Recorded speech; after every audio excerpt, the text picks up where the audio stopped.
ترمذی شریف کے اندر حدیث نمبر 3388، زمینی اور آسمانی آفات سے حفاظت کا عمل.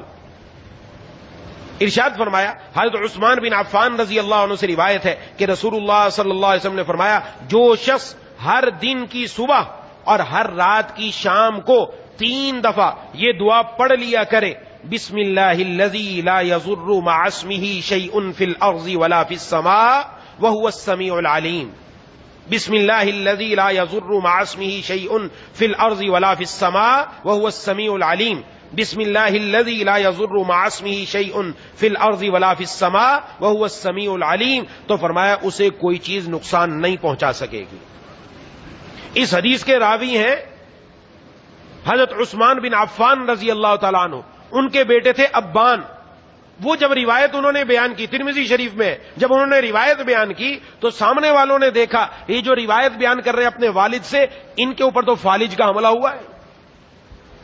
اور اس نے اعتراض کی نگاہ سے دیکھا کہ آپ حدیث بیان کر رہے ہو حضور صلی اللہ علیہ وسلم کی، جو بندہ یہ 3 مرتبہ صبح و شام پڑھتا ہے اللہ ہر چیز سے حفاظت فرماتے، تو آپ پر فالج کا حملہ کیوں ہوا؟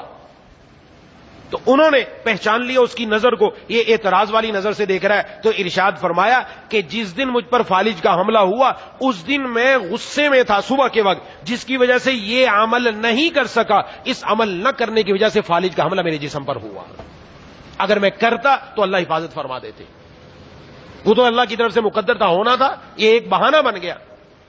تو انہوں نے بتا دیا اس عمل کا یہ فضیلت ہے. ہمیں بھی اپنی زندگی میں لانا چاہیے. اللہ تعالیٰ عمل کرنے کی توفیق عطا فرمائے.